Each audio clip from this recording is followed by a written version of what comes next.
Setiap mubah yang kita lakukan pasti di saat itu ada haram yang kita tinggalkan. Makanya dulu banyak orang-orang soleh yang semalaman tuh guyon sampai pagi.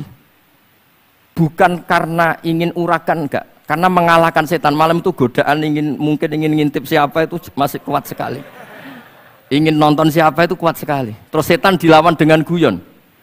Ternyata setelah guyon tuh asik, tahu-tahu pagi dan dutannya selesai. Oh itu setan bisa setruk melawan orang alim seperti ini. Saya itu sebenarnya paling tidak ingin ngaji bareng Habib tuh. Selain kalah nasab ya kalah ganteng. Ya tapi ditakdir mau apa? Mau apa? Di kitabnya Sayyid Muhammad ini ada sanad dari ulama India yang orangnya juga macam-macam dari marga macam-macam. Jadi saya mohon barokahnya sanad ini kemudian kita tahu apa sih sanad itu. Sanad itu ya kadang-kadang harus lewat orang yang mungkin kita tidak cocok. Dulu itu ada sahabat tanya, kalau mencium istrinya pas Ramadan itu sah apa enggak? Kebetulan ditanya itu Maimunah. Enggak tanya Saudah karena sangat yakin enggak itu, kalau Saudah itu enggak.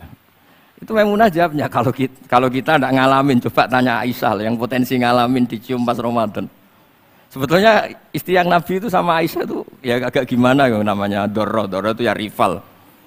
Akhirnya tanya, ya Aisyah, gimana hukumnya lelaki mencium istrinya pas Ramadan? Ya dijawab sama Aisyah, qabbalani Rasulullah wa huwa shaim. Yang lainnya nggak bisa jawab, mau nggak ngalami. Jadi sanad tuh kadang ya cocok nggak cocok ya, memang itu fakta. Cara mandi junub, kayak apa pinternya sahabat cowok kalau mandi junub ya nggak tahu. Akhirnya tanya sama Sayyidah Aisyah, sama Sayyidah Maimunah. Apapun dekatnya istri Rasulullah, kalau perang ya nggak tahu. Wong itu lelaki. Begitu juga afdhalus sahabat kayak Abu Bakar, kadang harus mendapatkan hadis dari orang-orang yang nyun sewu agak deso. Bahkan kadang maulah kayak Sauban, kayak Rabi'ah bin Ka'ab. Orang-orang biasa sekali. Khodim dulu. Tapi ini kan barokahnya khodim itu tahu keseharian Rasulullah SAW di dalam. Misalnya Anas. Apa kenangan kamu dengan Rasulullah? Kenangan saya itu saya khodam tu Rasulullah SAW asyra sinin. 10 tahun saya itu tidak pernah melakukan sesuatu ditanya Nabi 5 sonakta. Walalise entaraktu 5 tarokta. Sehingga kalau saya pas baik itu ya gak berani tanya anak dalam saya, ngapain kamu? Ben sama ngene pinter anut sunah Rasulullah SAW. Akhirnya can dalam kula nggih saenake beb gemrang ora tahu ditakoki. Jadi hal-hal seperti ini itu keseharian yang harus kita suka. Di antaranya lagi inna min khiyari ummati fima nabba'ani al-malul a'la kauman yathakuna jahron. Di antara nanti umat pilihanku adalah orang-orang kalau tertawa itu keras sekali, kauman yathakuna jahron. Itu dulu juga padahal ada riwayat kasratu dhahki tumitul qalba. Banyak tertawa itu bisa mematikan hati. Tapi ini juga dilawan kalau banyak cemberut bisa frustasi. Sehingga di ilmu ini cerita saya nanti di tasnya Habib Jindan. Semoga nasinya bener, saya tamu pasti dihormati. Nggak penting bener ndak itu nggak penting. Yang penting tamu itu dihormati. Ya kebetulan saya ini tadi kan hormat mbah saya masih bahasa Mbah Mutamakin di Hajan. Terus pagi tadi hormat buka luar di Sunan Kudus. Jam 7 saya tadi di Kudus. Ya akhirnya sama teman-teman difasilitasi disuruh naik pesawat tadi jam 11 tadi. Tapi saya tidak capek karena memang saya senang cerita sanad. Tapi yang lucu-lucu saja, nanti yang serius jangan saya, yang lucu-lucu saja. Biar lucu sampean tuh tidak ngawur, tapi ada sanadnya. Ada seorang mufassir yang bilang ketika nafsiri wa annahu wa adhaka wa abka. Allah itu zat yang memberi kamu tertawa. Mbok kamu ingin susah, tidak akan tertawa. Tapi kalau Allah menghendaki ya tertawa aja. Ada orang miskin frustasi, maunya gak tertawa. Tahu-tahu jalan-jalan ngerti badut, ya akhirnya tertawa.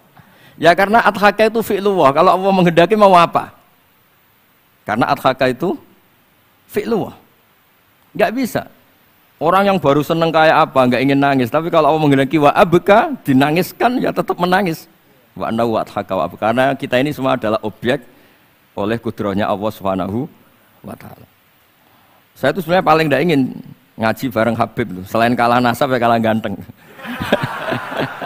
Ya tapi ditakdir mau apa? Mau apa? Ya sudah sami'na wa ata'na. Jadi Saya saat ini tidak cari pahala benar, tapi pahala tawaduk karena diundang ya. Sudah penting benar salah, penting tawaduk. Jadi saya tadi sedang rayu sama Allah, ya Allah, saya kali ini tidak cari benar, cari tawaduk. Sudah mesti pahalanya besar tawaduk itu. Jadi supaya Islam ini gampang ya. Saya pernah cerita ke kiai yang khusyuk. Kalau sholat lama sekali, tak cerita ini hadis. Nabi itu gak pernah menegur orang yang sholat cepat. Yang ada itu sanad negur sholat lama. Terus tak ceritanya hadisnya Mu'ad, tertawa-tawa deh. Gus, kamu itu raan kok masih punya dalil? Saya punya sanad. Ada nggak sanad Nabi negur orang yang baca surat pendek? Nggak ada. Yang ada itu yang baca surat panjang. Nanti bisa direvisi sama Habib Jidin kalau nggak cocok. Tapi ini yang rileks saja. Karena potongan Islam Jawa ini kalau tidak berat nggak akan kuat. Jadi ya sudah.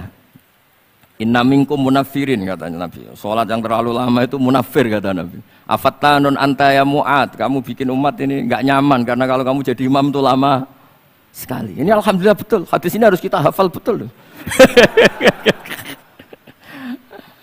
Nah, supaya Islam ini meskipun pilihan-pilihan keseharian itu ada sanad itu saja kepentingan saya. Yat amu ma yajiduhu fi ardi wa yalbasu ma yajidu wa yarkabu ma yajidu. Saya sering beb di tahun desa-desa Gus, anak kula tahnik cethaki Gus tapi mboten enten kurma, nganggo degan ae. Lho Gus dari kiai-kiai ku kurma. Kurma itu halawiyat, ya degan juga termasuk halawiyat. Ya sudah.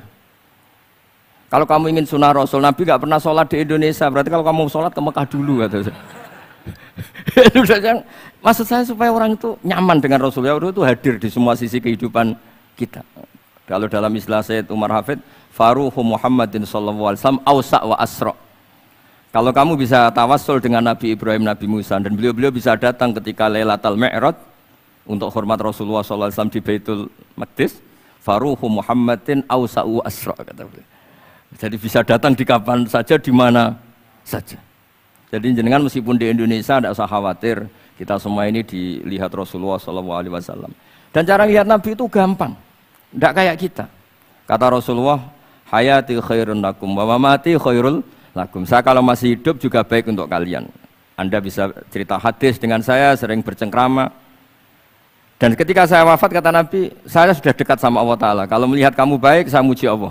Kalau melihat kamu salah, saya mintakan ampun. Makanya saya ini jenis kiai yang jarang istighfar. Ini bukan karena sombong. Saya ulang lagi, bukan karena sombong. Saya itu pengagum Sufyan As-Tsauri. Itu di antara khasnya itu jarang berdoa. Ketika ditanya, kenapa kamu jarang berdoa? Selagi saya ngajar, kata beliau ini. Selagi saya ngajar, itu masuk hadis ala khulafa'i rahmatullah. Waman khulafa'uka ya Rasulullah alladzina yuhyuna ma amatahun nas min sunnati. Jadi kalau saya baca Bukhari, otomatis dapat doanya Nabi ala khulafa'i rahmatullah. Timbang kamu doakan nangis-nangis gak jelas mandinya, mendingan mulang gitu. Terus kedua, doa hamalatil arsy. Alladzina yahmiluna al-arsya man hawlahu yusabbihuna bihamdi rabbihim wa yu'minuna bi wa yastaghfiruna. Kita semua sudah diistighfari sama malaikat hamalatul arsy. Rasulullah juga wastaghfir li dzambika walil mu'minina wal mu'minat. Fastighfaru Rasulillah qad kafana wa fawqal kifayah kata beliau. Artinya gini, kalau kangkang jarang istighfar itu jangan karena sombong, manfaatkan fasilitas ini gitu. Ini penting. Jadi semua itu jangan sampai kita ada istighfar karena jafa, karena jafatul qalb, karena qaswatul qalb. Enak lah kalau ada fasilitas gitu, ada fasilitas. Itu kalau saya pidato di depan Gus-Gus. Kalau di depan Habib berani di depan Gus-Gus. Itu ada yang setengah beling, setengah ada alim, ada yang alim. Terus yang beling-beling pesan sama saya, Gus tolong bela kami maksudnya. Ya kadang-kadang mubalek kan order pesanan itu. Terus tak bacain ayat walladzina amanu wattaba'athum dzurriyyatuhum biimanin alhaqna bihim dzurriyyatahum wama alasnahum min amalihim min syai'. Orang aba-abanya iman, anaknya iman itu nanti surganya disertakan mbahnya. Meskipun kelas amalnya ndak sama. Jadi mbah-mbahnya alim alama, anaknya yang ndak alim nanti surganya sama-sama yang alim. Kenapa sih kalau ada fasilitas nggak dipakai? Pakai aja nggak apa-apa kan. Yang alim yang komplain. Sudah kamu yang alim dihormati, dicucup, salami template, yang ikhlas saja, tidak usah protes kata saya gitu.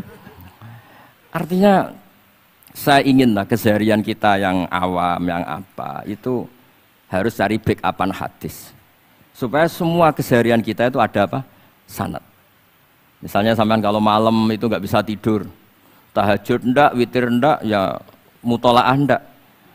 Tapi lihatlah itu sebagai tarkul ma'asi. Apa tarkul ma'asi? Alhamdulillah, malam ini saya ndak zina, ndak maling, ndak dugem. Coba kalau kamu malam-malam di kamar, itu namanya apa? Ndak tahajud, ndak witir kan? Tapi kamu harus syukur karena itu tarku zina, tarku sarikoh, tarku kada wa kada. Supaya kamu tetap syukur sama Allah Ta'ala. Ithmamin mubahin ila wa yatahaqqaqu bihi tarku haramimma. Setiap mubah yang kita lakukan pasti di saat itu ada haram yang kita tinggalkan. Makanya dulu banyak orang-orang soleh yang semalaman tuh guyon tok. Guyon sampai pagi. Bukan karena ingin urakan, enggak. Karena mengalahkan setan. Malam itu godaan mungkin ingin ngintip siapa itu masih kuat sekali. Ingin nonton siapa itu kuat sekali. Terus setan dilawan dengan guyon. Ternyata setelah guyon tuh asik, tahu-tahu pagi dan rutannya selesai. Oh, itu setan bisa setruk melawan orang alim seperti ini. Karena nilainya tarkul masih. Meskipun dengan cara guyon, karena kalau yang cara wiridan itu calon wali, Beb. Kalau yang nggak calon wali, ya pokoknya tarkul maksiat. Maksud saya supaya harian kamu yang biasa-biasa saya ini menjadi luar biasa karena ada sanad. Ada apa? Ada sanad.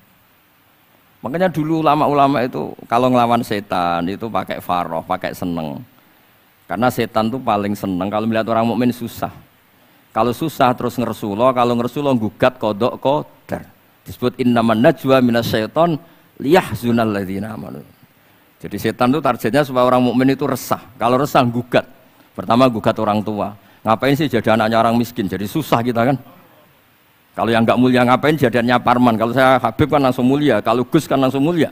Gugat orang tua, gugat sana, gugat sini. Tapi kalau kamu sudah seneng, wajah pesek, welek, keriting, sawan ngerah karuan. Kan nak menggugat siapa-siapa?